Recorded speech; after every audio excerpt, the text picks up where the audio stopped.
A question that I get asked a lot is, do I make more money from YouTube, or social media, let's call it, teaching, or photography? And I think the reason that I get asked this question is because people want to know whether I am a real photographer. For me personally though, however I make my money is irrelevant as long as I'm doing what I want to do. So I like doing this, making videos. I like taking pictures, and I like hanging out in my studio with my cat Moggy, who is currently sleeping on the desk because there's a heater underneath it. So in order of least earnings that I make, YouTube would be absolutely the lowest one.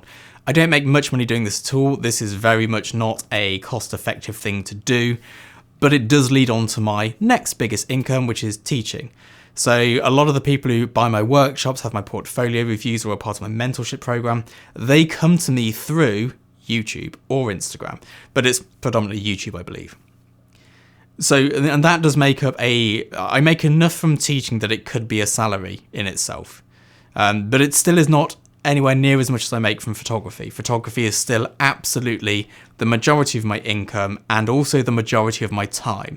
Now, I do bizarrely enough spend more time on photography than anything else, and I think when I try to work it out as a ratio, that YouTube might actually pay better, but there's a limit to how many ideas I can come up with, so I can't actually...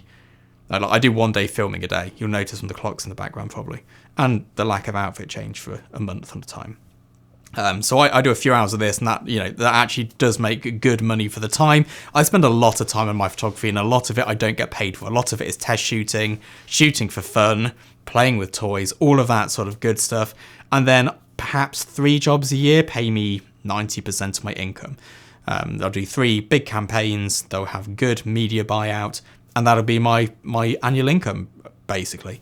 The little jobs in between are neither here nor there. Doing a couple of jobs here for, smaller clients, they don't really make that much difference to my overall income, but it's good to do, and it's good to keep that creative thing flowing, and, also be used to dealing with problems from clients, because test shooting is very different to client shooting.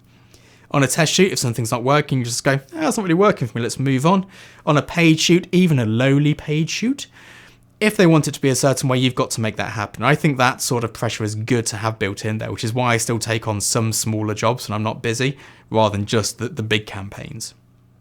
Anyway, I hope that helped you a little bit understand sort of how I make my money, because I think if you're looking at my work and thinking, I would like to do what Scott does, I'd like to have the sort of clients he does, you probably also want to know where the money comes from, because that is important, and I do think it's good to share. I'm not really keen on sharing exactly how much I make, because I think that's a very private number.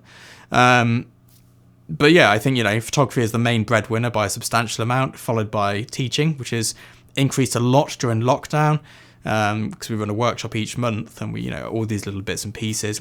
And then YouTube is really just, I have no idea how people make a living from YouTube. Maybe they make better video. Well, they obviously make better videos. They obviously spend more time researching the titles, the thumbnails, and what to say in them and the content, whereas I hit record and just start rambling like this. So I'll see you next time. Bye-bye.